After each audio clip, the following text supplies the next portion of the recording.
Welcome to Epilepsy Alliance Florida's Healthcare Transition for Youth with Epilepsy Workshop. We're happy to have you here. In today's workshop, you'll be able to learn more about healthcare transition, what the process entails, and how you can become better acquainted with the necessary information to manage your own care.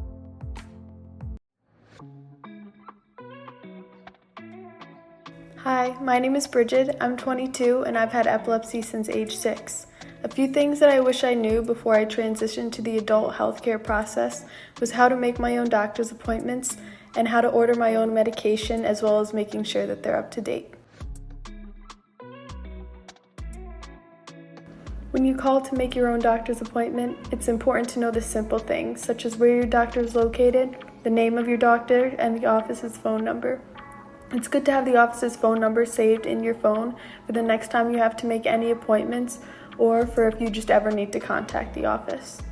Along with that, when you call, it's good to have a few dates in mind for the next time you want to come in, because that can help lower the stress that you have when they ask you when you want to go in for your next doctor's appointment. Once you've done that, it's good to put it in your calendar so that you don't forget the doctor's appointment, because they might not always have an appointment available if you miss it. When it comes to refilling your prescription, sometimes it may refill itself, but if it doesn't, what you'd want to do is call your pharmacy and tell them what you need refilled and by what doctor if they ask. It's really important to know what you take and how much you take, because you will need that if you order your medication, but it's also really good general information to know, because you probably will be put in situations where someone will ask you what type of medication do you take, if any, and what dosage, such as if you were ever to go to the hospital. So making sure that you know the dosage that you take and the type is really important. If the doctor ever makes any changes, they should update it into the system so that when you go to pick up your medication from the pharmacy, you get the right ones. But before you leave, it's always good to double check to make sure that you're getting the right one from the pharmacy, so that if it's the wrong one, they're able to change it in the system. So, what is healthcare transition? It is the gradual process of moving from pediatric care to adult-centered care. It typically starts around ages 14, maybe even as early as 12 years old, and continues until age 22, or perhaps a little older. The age ranges for healthcare transition may vary and may look differently from person to person. It's important to note that healthcare transition is not expected to be a one-time event, but rather a series of steps along the way. It involves multiple phases, such as starting a discussion with your doctor about your personalized goals, assessing readiness for transition, what are some areas you may need help in. What can you do now to help things go as seamless as possible when the time comes to transition? Make sure you make a plan with the doctor so you can have a smooth process and then eventually complete the transition to a new doctor for adult care. In the next section, we'll discuss the transition process more in depth and explain a little more about it. First, you talk to your doctor about transition early. We want to emphasize the importance of this. It may seem you have a lot of time, and while this is true, you'd be surprised how many factors are involved when it comes time to switch between pediatric and adult healthcare. It's better to take it step by step so there is sufficient time to address all that is needed. Next, you should discuss a plan of care with your doctor that includes personal goals. What is important for you? What do you think you would need to feel most supported and have a better quality of life? This will often vary from individual to individual, and it is okay to ask questions to your doctor. They are there to help and guide you along your journey. Ensure you complete an annual transition readiness assessment. This is an assessment that will help identify areas to be improved upon and gauge how prepared you are to switch from pediatric to adult healthcare. At Epilepsy Alliance Florida, we provide our clients with these assessments each year to learn what they know about their healthcare and how we can help. It is also common for physicians to provide these assessments to their patients and their parents for the same reasons. Next, review the transition toolkit for helpful information and write in some key information that will help you navigate your transition journey. It includes medical summaries to write in, medication doses, and helpful resources to use. If you don't have one of our Epilepsy Alliance Florida staff will be happy to share this with you. Make sure you maintain records of your medical history and healthcare information. Some medical histories may be extensive and contain lots of information, so it is a good practice to keep track of them. You can ask your doctor for these histories or even access them on your healthcare provider portal. You can review your visit summary so it helps you understand things a little better if needed. It also eliminates the need for paper copies, but if that's what you prefer, by all means, feel free to request and review paper copies. Sharing copies of your medical histories, whether that be electronically or via paper copies, helps other doctors understand previous treatments and medications as well when you change doctors. Schedule your first appointment with a doctor for adult care. It can be intimidating, but practicing can help. You can practice with family members or friends prior to making a call. There will be multiple scenarios where things may not happen as expected. It is all a learning experience. Embrace the changes and make sure you keep up with the requested documents, ask questions, have the most up-to-date insurance information, and reach out for help as needed. You may not like your first doctor or even several after that, but change your doctors if needed until you find the best fit. Remember, your health matters. Now that we've talked about the transition process and we've explained some important steps, I'd like to discuss some key differences between pediatric and adult care. We've mentioned these terms a couple of times already, but what does it really mean? Well, pediatric care is more of a family-centered approach where your parent or caregiver is involved in making choices about your care, especially medication, treatment plans, and other areas of your health. For those of younger age, parents will often drive you to your doctor's appointments. Your parent or caregiver will call and make appointments on your behalf and keep track of your medical histories for you. Your parents or caregivers will also typically be in charge of dealing with any concerns. Additionally, they'll ensure your medical insurance is up to date and pay for your visits. You are most concerned with what the doctor is saying and being present in helping your doctor and parent make the best decision for you. In contrast, adult care is more of an individualized and independent approach. You make your own medical decisions using the information provided. You decide what would be best for you and your health. Sometimes only you know what would help you the most, and really listening to the doctor talk about the options and asking questions will help guide you on what to do. Appointment scheduling and making sure can attend your visits will now be your responsibility. You'll also have to have access to your private medical information. You'll need to make sure you can attend your visits. Many times, the medical offices will bill you a co-payment associated with your visit. You should verify these costs with your insurance company. Although this may sound intimidating, it's all part of the process and everyone begins somewhere. With time, you'll become more acquainted with how things work, and there's great liberty in making your own choices. If you prefer that a parent or caregiver still have access to your medical information, that is still an option for you. You can ask your doctor's office about this and request a form to fill out to make this happen. Now let's talk about healthcare transition milestones. We're going to go on a quick journey outlining about 4 stop points on this roadmap. 1. Ages 12 to 14. Learn about your own health conditions, medications, and allergies. Ask your doctor questions about your own health. 2. Ages 14 to 16. Learn about your family medical history. Try your best to see your doctor alone for part of your doctor's visit. It'll be great practice. 3. Ages 16 to 18. Talk to your doctor about privacy rights when you turn 18. Discuss with your doctor if you'll need help making healthcare decisions. 4. Ages 18 to 22 and up. Talk to your doctor about finding a new doctor for adult care. Schedule your first appointment. Annual Transition Plan of Care. What is it? At Epilepsy Alliance Florida, we offer our clients the best care possible, and this involves an annual transition plan of care. Case managers work with individuals to help them discuss a plan of care for a smooth transition process.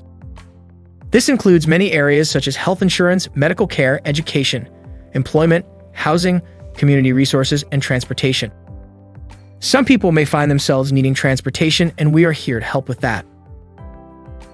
There are different stages involved in the healthcare transition process. Let's break it down by age groups. We'll start with ages 14 to 15. Here are some things you can start doing.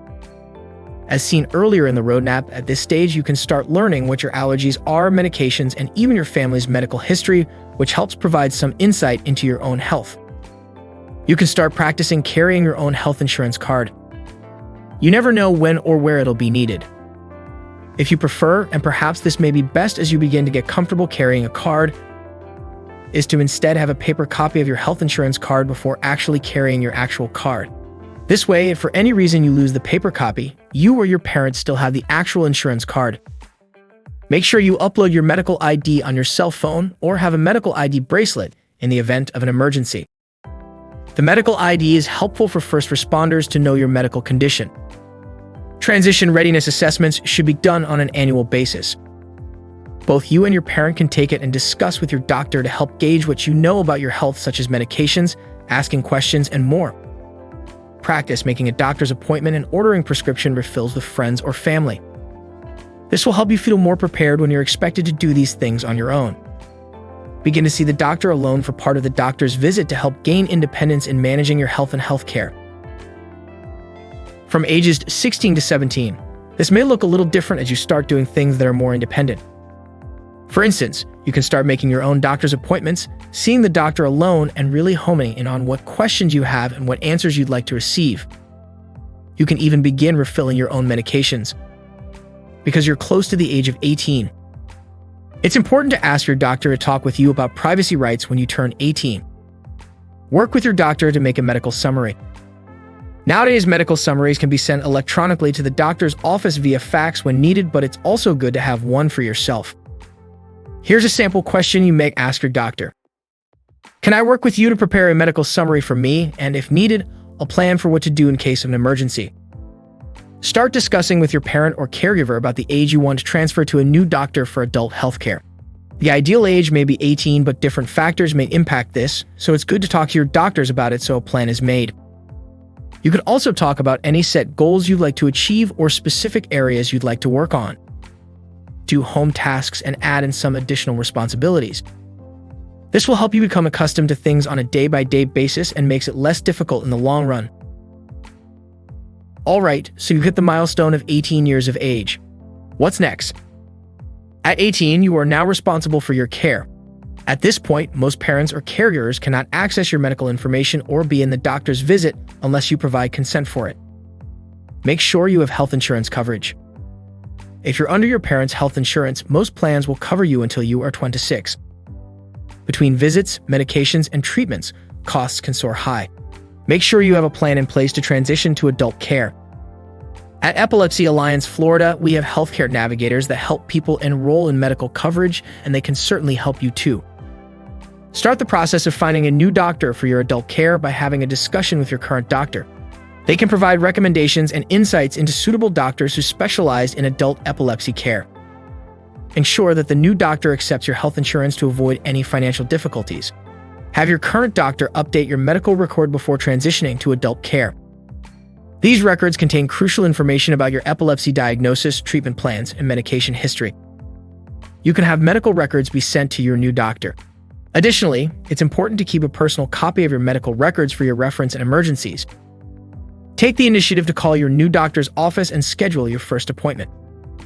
This initial visit is an opportunity to establish a relationship with your new healthcare provider and discuss your medical history, treatment preferences, and any concerns or questions you may have. Again, make sure to provide any necessary medical records or forms requested by the doctor's office. If you prefer or are able to live on your own, it's a good idea to research independent living options and explore available supports. Living on your own may not be the case for everyone, and this may depend on your seizures or personal preferences, and that's okay too. Find out what is available for you. For instance, look for resources available to you through your college or technical school's Disability Resource Center. Go out there and ask. Now, let's talk about some questions you may ask your doctors at different stages of your transition process. When speaking to your pediatric doctor, you can ask, do you have any suggestions of doctors to transfer to? Sometimes doctors have recommendations of other physicians that can cater to your needs. Before making the first appointment to a new doctor for adult care, you can ask, what should I bring to the first visit? Some of these things may include a state-issued ID card or passport, insurance card, and some form of payment for co-pays. Do you take my health insurance? Do you require any payment at the time of the visit? Not all medical offices may take your health insurance, so plan ahead and verify this. Most offices request the patient pay a copay for the visit, but this of course depends on your health insurance. So make sure you have accurate and up-to-date information regarding the cost of your visit and what you need to take. Before the first visit to the new doctor for adult care, you can ask, did you receive my medical records from my pediatric doctor? Call your pediatric doctor to remind them to send the medical records before your first visit to the new doctor. Are there charges involved? Continue to get care from your doctor. learn to manage your health and healthcare, and update your medical summary. It is a process. Make sure your doctor accepts your current health insurance.